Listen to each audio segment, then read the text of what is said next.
Hi, this is Robert Clickybeard and David Anderson with the Commercial Landscaper Podcast. We're going to take 20 minutes of your life to deliver some amazing business content from accomplished leaders to bring you value, to scale your business, and to better yourself personally.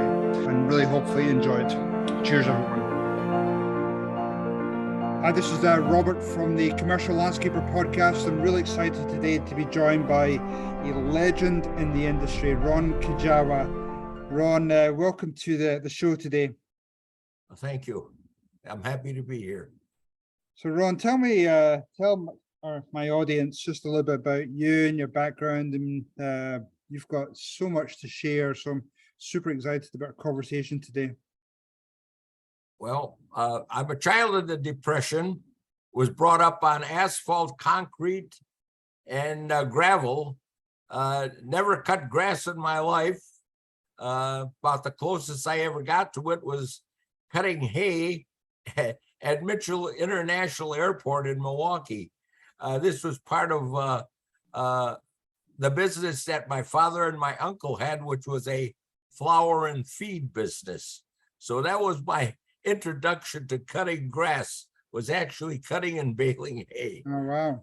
I went to Marquette University, graduated in 1953. I continue to be a proud supporter of the university. And after serving in the Army, just at the end and before the end of the Korean conflict, when I got out, took a job, worked there at selling engineering equipment, and until I met my wife, Sally, who was recently deceased, and left the business of selling equipment because I wanted my marriage to be a success. You have to understand this in the context of time. In the late 50s, we didn't have too many freeways or franchise eating places or franchise hotels. And part of my territory was northern Michigan, which was either a supper club or a greasy spoon, and not much to do. Television wasn't very popular at the time.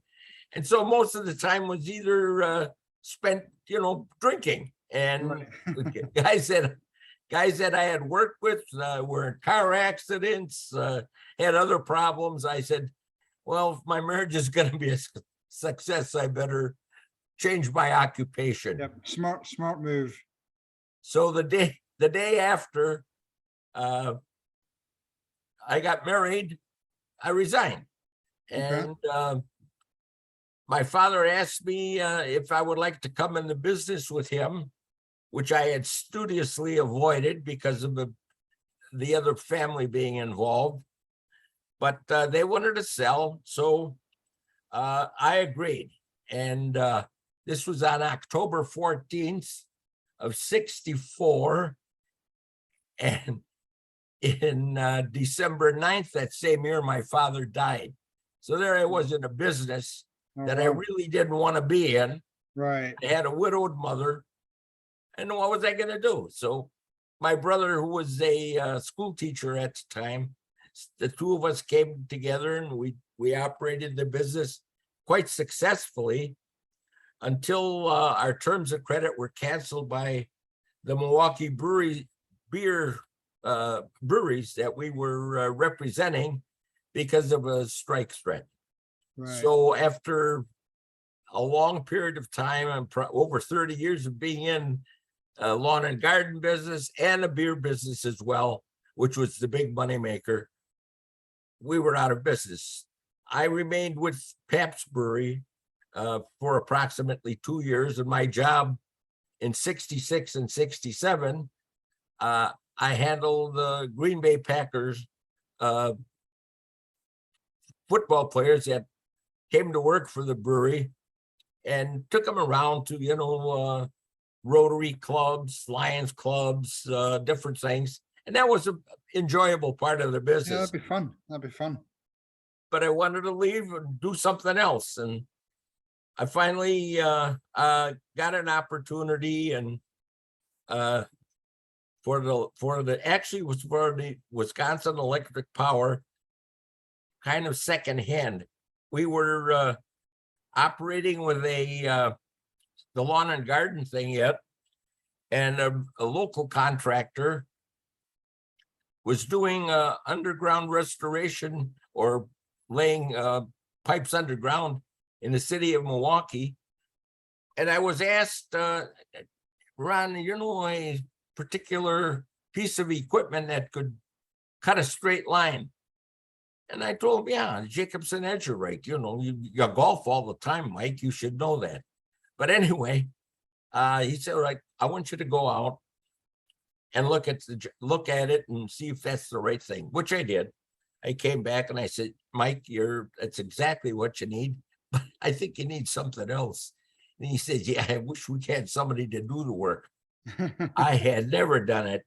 I raised my hand. I said, I'll do it. Wow. It gave me an opportunity to leave the brewery and start something new.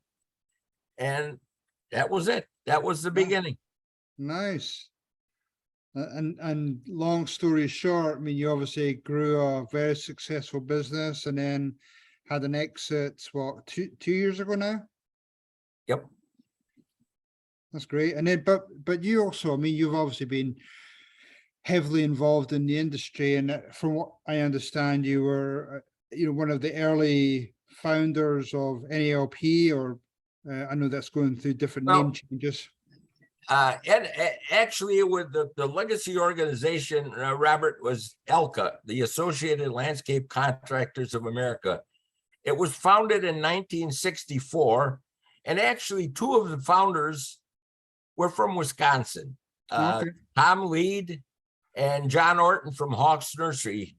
John is deceased, but Tom still is alive, and he still practices design.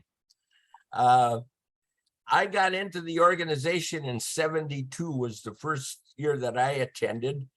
And quite frankly, the reason I attended, we started with a state organization, but the state organization was kind of at that time, I'm not referring to what it's become today, but at that time was kind of a knife and fork organization.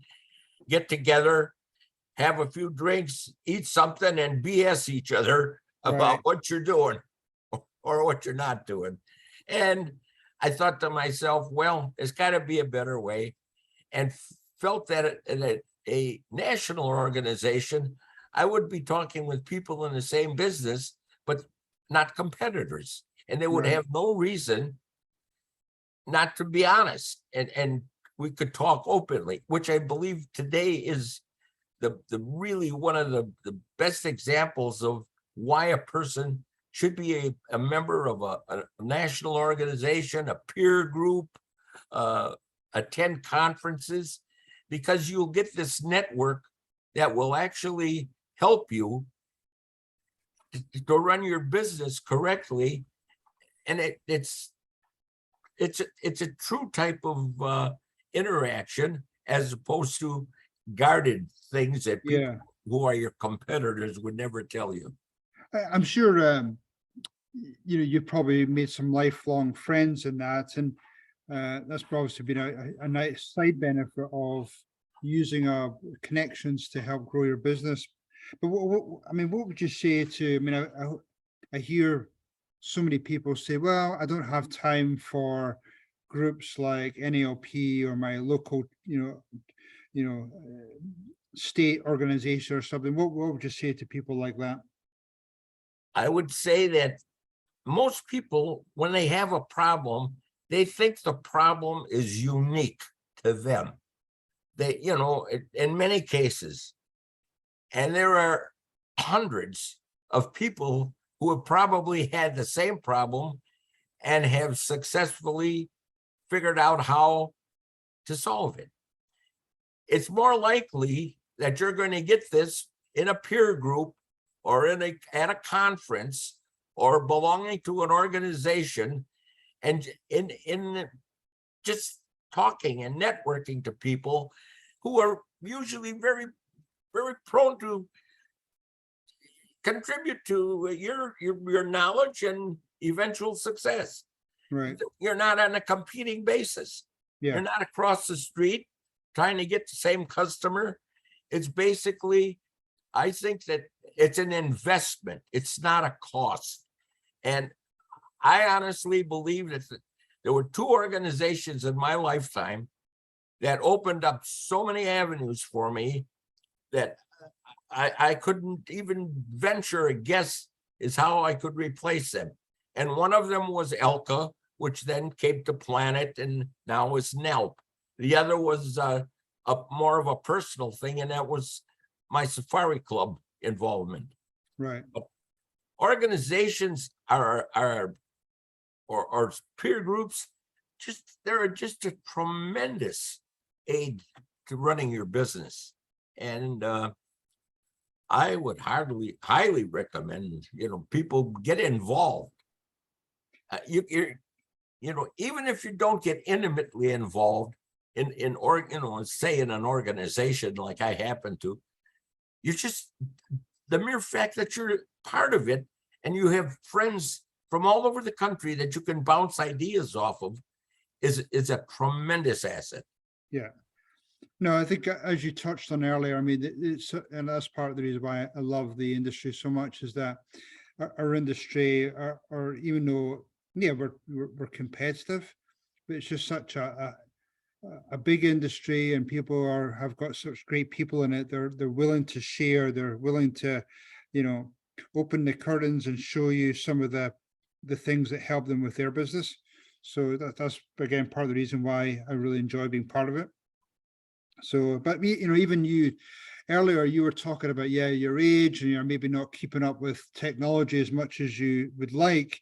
I mean, the fact that you're still attending, I mean, we obviously saw each other at the Thought Leader event we did down in San Antonio, a number of weeks ago. So you're obviously still involved. You're still hearing what's going on. You're still interested, which I think is huge. Well, you never really get out of the business. I mean, I still have a great interest. I get subscriptions to the magazines. And when I do talk to old friends or new friends and things come up, I try and stay abreast of what's happening. I always had it. I should say I always had one. But once I got into business, I had an insatiable appetite to find out as much as I could about as many things as I could. And by being with people in peer groups or organizations, I knew that these were people who had similar interests. There was like a pre-qualification. The landscape industry, one of the biggest problems with it, and I see two of them, is no barrier to get in the industry, as was my case. I was no barrier. I just did it probably out of sheer necessity and the fact that I wanted to leave the brewery. The other one is, unfortunately, a lot of people don't really focus on the business side of the landscaping. We have so many people in the industry that are great technicians and artists. They're not good business people. And they have to realize that at the end of the month, you have to show the black, not the red. Yeah. And you have to make money if you want to continue practicing your art, if that's what you call it. No, that's so true. And it was actually interesting you say that, because I had a conversation. I was in Arizona a couple of days ago, and one of the guys that, he was talking to me about, potentially some type of exit. He's been in the business for maybe 12, 15 years. And yeah, he's a great operator. He knows how to make the landscaping look good. He does a bunch of HOAs, but he doesn't know how to take the company to an exit. He doesn't know he says, I don't really know my financials. My accountant takes care of it. How do I even consider having some type of an exit? And I think that's something that I think, yes, it's great to become, to be an operator and have great landscaping, but to learn the business, to understand it so that you could start building that roadmap to an exit so that you can plan it rather than having some type of health issue and then you're forced into a unexpected exit at a lower price. Well, I was the last holdout to sell the business. I didn't want, we were doing quite well, but no one in the next generation showed any interest. And at that time, our accountant says, well, Ron, there's a lot of money out there, and who knows if this particular condition will come again or how long it'll take before it comes again. And the mere fact that there were people that were funding some of this proved to me that it was an industry that offered a lot of opportunity to build a legacy, a financial legacy for yourself and for your family. One of the things that happens in the industry is that there are many people, and please understand, I'm not trying to criticize them because they make the choice, and for some, it's a good choice. They buy themselves a very well-paying job. Other people go into it with the objective of building a business to sell. And you have to decide, what do you want to do? I have no problem with a father and son or two brothers or somebody going into business, and during the course of their lifetime, they can do very, very well. And that's fine. Others look at it entirely different. It's going to be a business. I'm going to build it up. I'm going to be able to contribute more to other people, give them opportunity. And eventually it's my huge retirement plan over and above 401s and IRAs and everything else. Right. It's how you want to do it. Yeah. And you have that opportunity in this industry. Yeah. Yeah, and this industry has really done some great things for many people, and people have had some great exits. But yeah, I think making that under your control and planning it, 3 to 5 years before you plan the exit, I think is always typically works out better. So we have a couple minutes left, Ron. What would be a couple things to share? You've obviously, how many years now have you been in the industry? I would say from 1968 until 2019. Wow. You do the math. I can't even do that right now. My brain's not functioning, but that's a lot of years. But you have, I think, partly because of this low barrier to entry, and I think with some of the acquisitions that I've been having, it's opened up some opportunities for some young operators to get into the business. What would be the 2 or 3 top things that you would share with them in just positioning their company with what you've seen in the industry over the last few years? In the last few years, it's I would have to say that it has not been typical simply because of COVID and layoffs. People own their own homes or whatever. They all at that time, because of the need to support themselves, they start cutting grass or start doing some yard work of one kind or another. Many of them, or most of them, I would think, after things kind of went back to normal, went back to their regular jobs. Others may have seen the opportunity that was there. And again, defying the odds of survival because this business has a very low rate of success in, people surviving.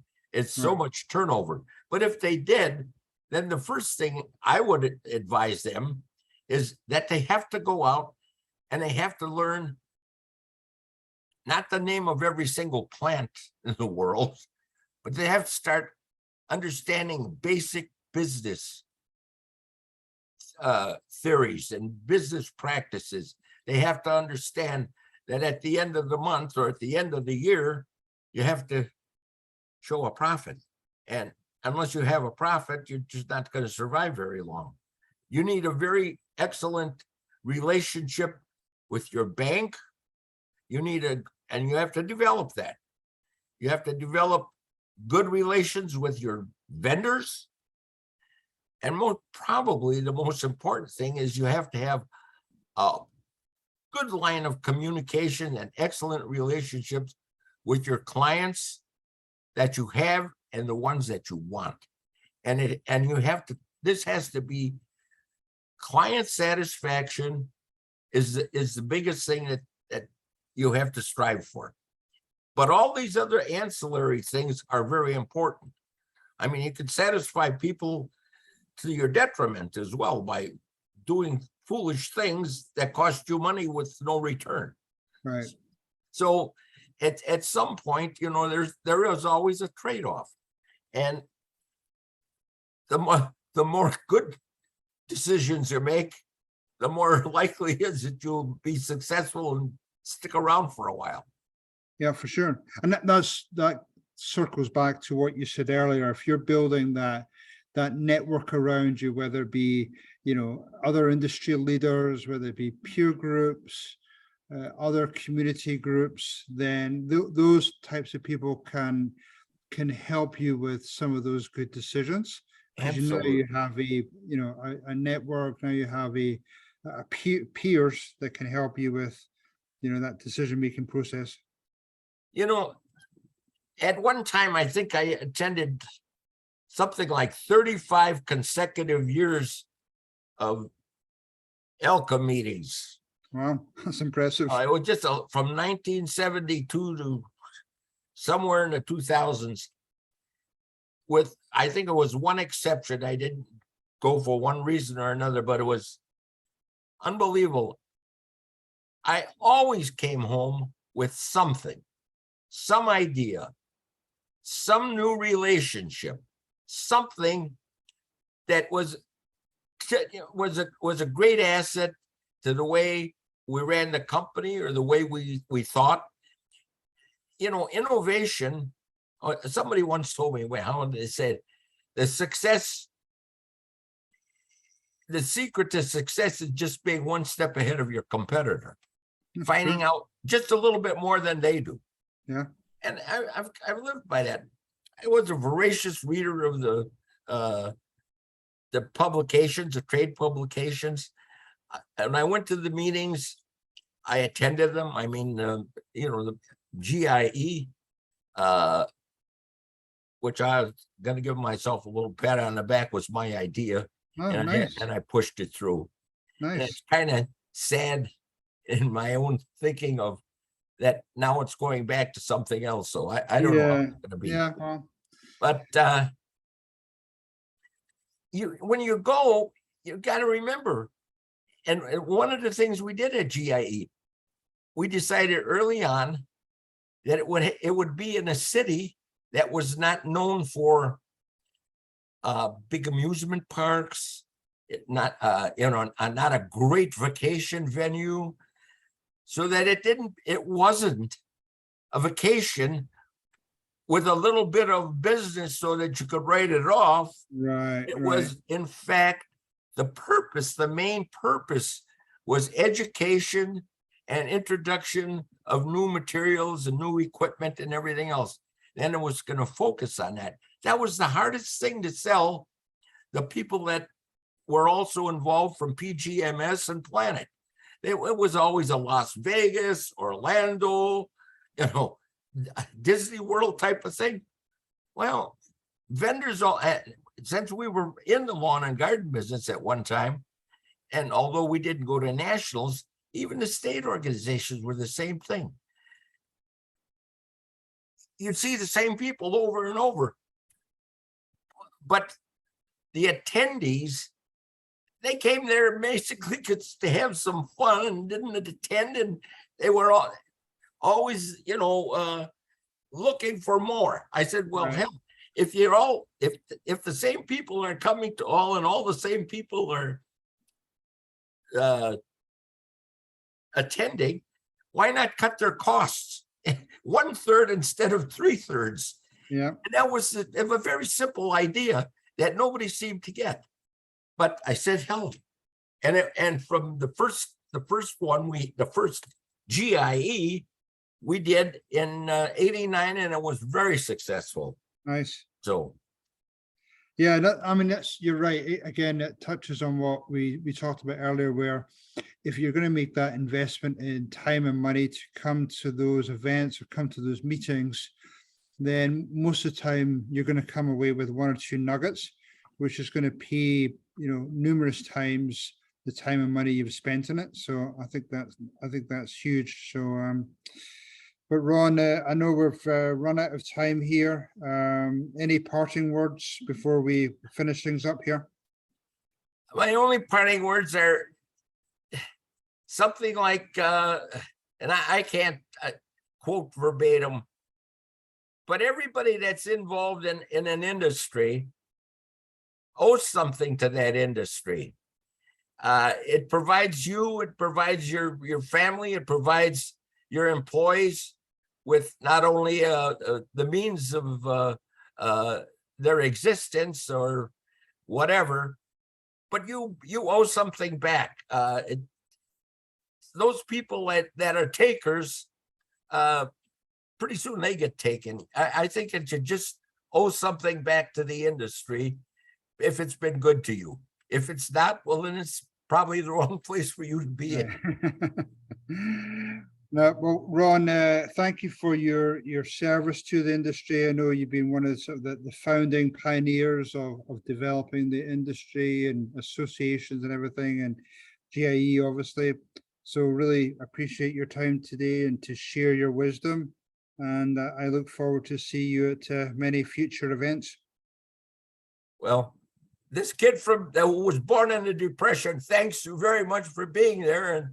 And I look forward to sticking around for a few more years anyway. I enjoy the way the industry has come of age, and I think it will continue to mature and continue to be a very, very successful industry to be in. Thank you. Cool. Thank you, Ron. Okay. Well, have a great day. Take care. You too. Thank you. Hopefully that was pure dead brilliant for you today, and you got some great takeaways for your business or for your personal life. This is Robert Clinkenbeard along with David Anderson. I would love to get you and your friends to join us on your journey. If you have any ideas for future speakers, or if you just want to pass this on to friends, family, other business colleagues to sign up and subscribe, that would be awesome. Anyway, thanks everyone, and have a great 2022. Cheers.